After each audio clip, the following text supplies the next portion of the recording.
पोळी तोडून दाखवते. एकातरी तुटेल एवढी मऊ लुसलुशीत झालेली ही पोळी.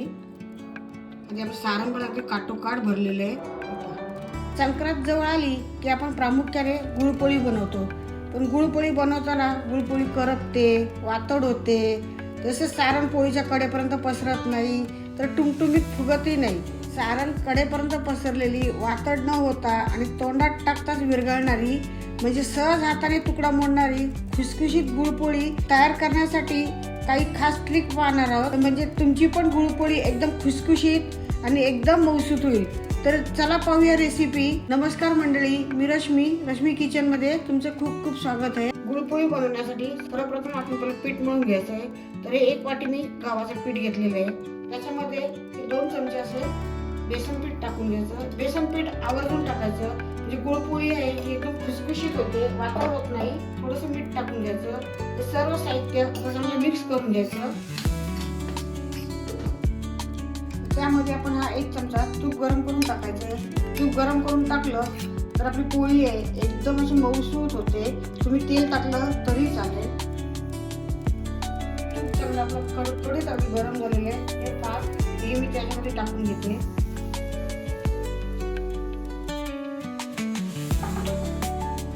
वर चांगलं असं मिक्स करून घ्यायचं.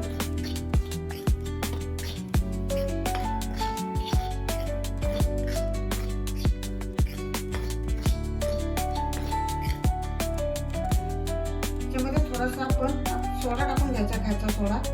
खायचा सोडा टाकला की ते जे गुळपोळीचं जे वरचं कवर आहे ते एकदम असं खुसखुशीत होतं.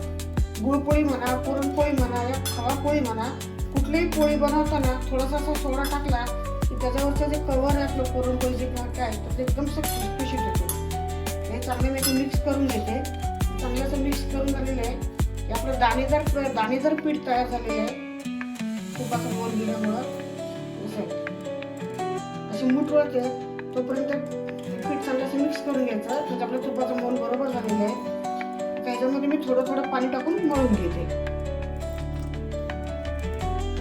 पीठ मळताना आपण चपातीचं पीठ मळतो त्याच्यापेक्षा थोडंसं घट्ट मळायचं. कारण आपण चपातीचं पीठ थोडं मऊ मळतो, ते थोडंसं घट्ट मळायचं.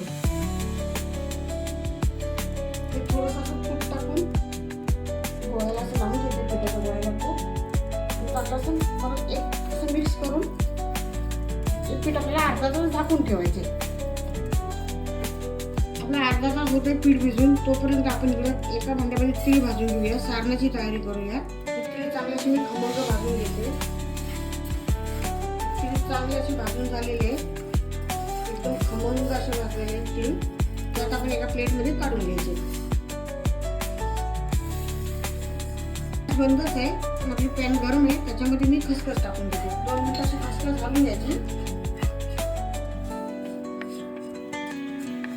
हे चांगलं आता थंड होऊ द्यायचं. थोडंसं मी तेल टाकून घेतलेलं आहे. त्यामध्ये आपल्याला 2 चमचे बेसन टाकून घ्यायचं आहे. बेसन भाजताना तेलच टाकायचं, ह्याच्यामध्ये तुपाचा वापर करायचा नाही. बेसन भाजताना हे पण मंद गॅसवर अगदी खमंग असं भाजून घ्यायचं. बेसन सारणामध्ये मिक्स केलं की आपलं जे गुळपोळीचं जे सारण असतं ते पोळीच्या बाहेर येत नाही.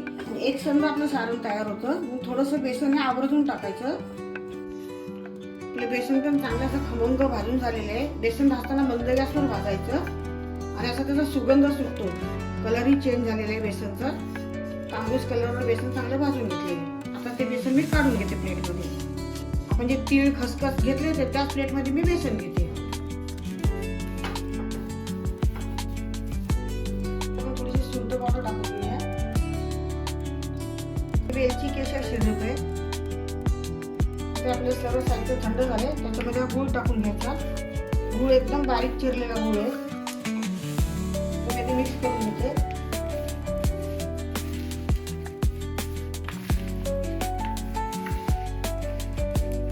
साहित्य मिक्स करून घेतले. आता त्याच्यामध्ये आपण जायफळ किसून घ्यायचे. ताजं जायफळ असं किसून टाकलं गुळामध्ये की त्याला सुगंध तर खूप सुंदर येतो, पण चवीला पण खूप छान लागतं. थोडंसं जायफळ किसून घातलं. 3 चिमटे मीठ टाकून घेते. कुठल्याही गोडाच्या पदार्थामध्ये मीठ टाकलं की त्या पदार्थाला आणखी चव छान लागते.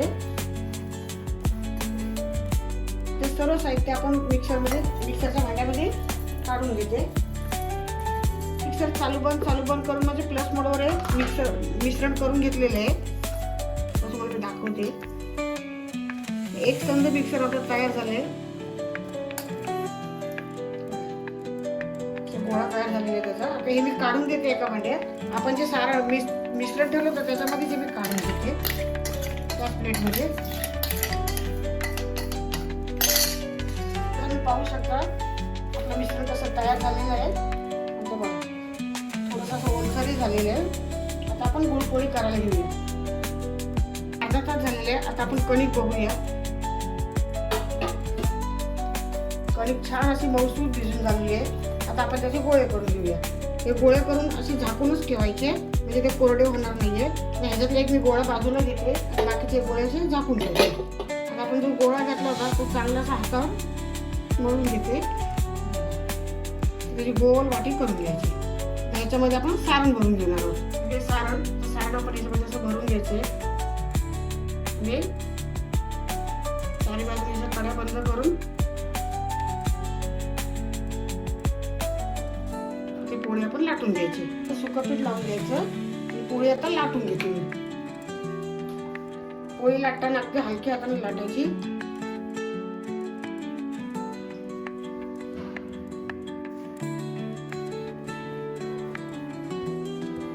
बघा आपलं पोळीचं सारण अगदी पोळीवर पसरते. आता हे मी शेकून घेणार आहे. पोळी बघा गुळपोळी एकदम पातळ पण नाही एकदम जाड पण नाही. यातही शेकून घेते.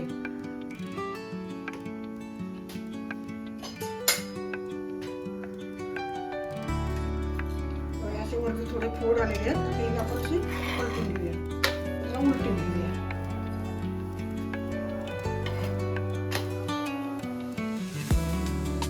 उलटी पाटी करून चांगली शेकून घ्यायची. आपली गुळपोळी ही तयार झालेली आहे. आता ही मी काढून घेते. काढून घेते गुळपोळी. तुम्हाला मी पोळी तोडून दाखवते.